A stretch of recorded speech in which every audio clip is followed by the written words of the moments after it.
প্রশাসনে গিয়ে জোর প্রভাব খাটিয়ে বিভিন্ন ধরনের দুর্নীতির আশ্রয় নিয়ে যারা কাজ করেছেন, এই সমস্ত কাজ আমি বরদাস্ত করব না।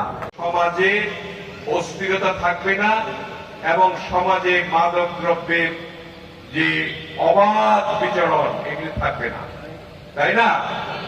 এখন মাদককে বন্ধ করতে হলে আমাদেরকে একটু কঠোর হতে হবে এবং কঠোর হওয়ার জন্য আমাদের আইন শৃঙ্খলা বাহিনীকে বলা হয়েছে কোন অবস্থাতেই মাদককে আমি সহ্য করব না এবং কোন অবস্থাতে এই যে বিগত দিনের আওয়ামী শাসন আমলে নেতা কর্মীরা যে আপনাদের সঙ্গে এই মুরব্বীদের সঙ্গে যারা ভালো আচরণ করে নাই, দুর্ব্যবহার করেছেন বা প্রশাসনে গিয়ে জোর প্রভাব খাটিয়ে বিভিন্ন ধরনের দুর্নীতির আশ্রয় নিয়ে যারা কাজ করেছেন, এই সমস্ত কাজ আমি বরদাস্ত করব না।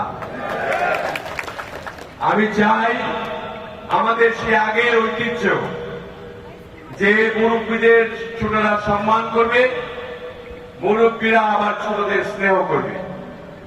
আমাদের দল এবং অঙ্গ সংগঠন যেগুলো আছে সকলকে নির্দেশনা দেওয়া হবে, সকলের কাজকর্ম সকল উপজেলায় হবে, সকল ইউনিয়নে হবে।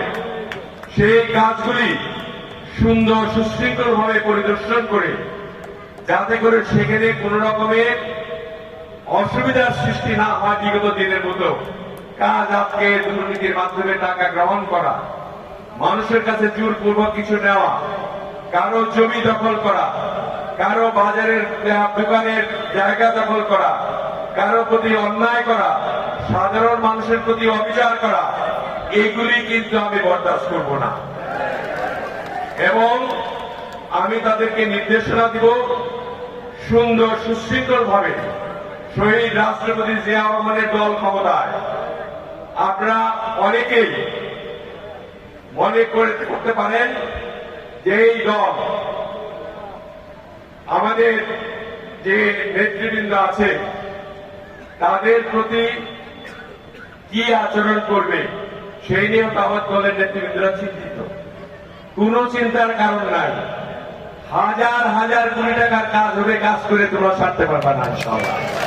এবং যারা দেন নাই সবারই কিন্তু আমি এমপি এবং মন্ত্রী, সবার জন্যই, সকলের কাজ করার জন্য। হ্যাঁ, আমার সংগঠন হয়তো জানে কারা কাজ করেছে কারা কাজ করে না, সেই জন্য আমার তরফ থেকে কোনো আপত্তি নাই, আমি সকলের কাজ করতে চাই।